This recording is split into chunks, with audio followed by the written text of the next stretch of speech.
Tollywood star hero megastar Chiranjeevi ప్రస్తుతం 'విశ్వంబర' సినిమాలో నటిస్తున్నారు. ఈ సోషో ఫాంటసీ చిత్రానికి బింబిసార ఫిల్మ్ డైరెక్టర్ వశిష్ఠ దర్శకత్వం వహిస్తున్నారు. భారీ బడ్జెట్‌తో ఈ చిత్రం తెరకెక్కబోతోంది. ఈ మూవీ షూటింగ్ ప్రస్తుతం జోరుగా సాగుతోంది. వచ్చే ఏడాది సంక్రాంతి సందర్భంగా జనవరి 10వ తేదీన రిలీజ్ చేస్తామని ముందుగా ప్రకటించినా కూడా షూటింగ్ ఇంకా పెండింగ్ ఉండడంతో ఈ మూవీని మే నెలకు వాయిదా వేశారు. ఈ మూవీ షూటింగ్ ప్రస్తుతం హైదరాబాద్‌లోనే జరుగుతోంది. ఈ సినిమా షూటింగ్ గురించి ఒక ఇంట్రెస్టింగ్ న్యూస్ సోషల్ మీడియాలో వినిపిస్తోంది. మెగాస్టార్ 'విశ్వంబర' మూవీని మే 9వ తేదీన రిలీజ్ చేసేందుకు మేకర్స్ డేట్‌ని అనౌన్స్ చేశారు.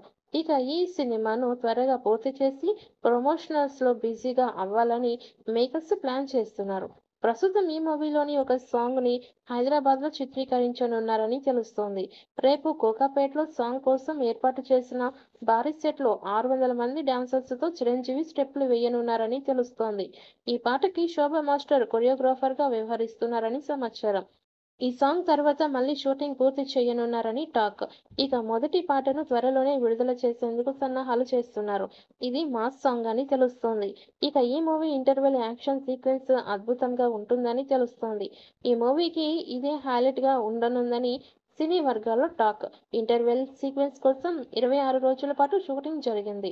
భారీ ఇంటర్వెల్ సీక్వెన్స్ కోసం 54 అడుగుల హనుమంతుడి విగ్రహాన్ని మూవీ టీమ్ ఏర్పాటు చేసింది. ఈ విగ్రహం ముందే ఇంటర్వెల్ యాక్షన్ సీన్స్ షూటింగ్ జరిగింది.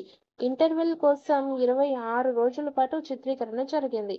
ఈ ఇంటర్వెల్ సీక్వెన్స్‌లో మెగాస్టార్ చిరంజీవి ఫైట్స్ అద్భుతంగా ఉంటాయని తెలుస్తోంది. ఇకపోతే సోషో ఫాంటసీ యాక్షన్ అడ్వెంచరర్ మూవీగా భారీ వీఎఫ్ఎక్స్ 'విశ్వంబర' చిత్రం ఉండనుందని, ఈ చిత్రంలో గ్రాఫిక్స్ నెక్స్ట్ లెవెల్‌లో ఉంటుందని అంచనాలు ఉన్నాయి. ఈ మూవీ వీఎఫ్ఎక్స్ కోసం భారీ ఖర్చు చేస్తున్నట్లు తెలుస్తోంది. చిరంజీవి గతంలో చేయని విధంగా ఈ సినిమా స్టోరీ ఉండబోతోంది. చిరంజీవి లుక్ కూడా డిఫరెంట్‌గా ఉండనుందని ఇప్పటివరకు రిలీజ్ అయిన పోస్టర్స్‌ను చూస్తే తెలుస్తోంది. 'విశ్వంబర' చిత్రంలో చిరంజీవి సరసన హీరోయిన్‌గా త్రిష చేస్తున్నారు. సుమారు 18 సంవత్సరాల తర్వాత త్రిష కలిసి నటిస్తున్నారు. ఇక ఆస్కార్ అవార్డు విజేత ఎంఎం కీరవాణి సంగీతం అందిస్తున్నారు. ఇప్పటికే మ్యూజిక్ సెట్టింగ్స్ కూడా జరిగాయి. ఈ మూవీని యువి క్రియేషన్స్ పతాకంపై వంశీ ప్రమోద్ నిర్మిస్తున్నారు. పాన్ ఇండియా రేంజ్‌లో ఈ మూవీ 5 భాషల్లో విడుదల కానుంది.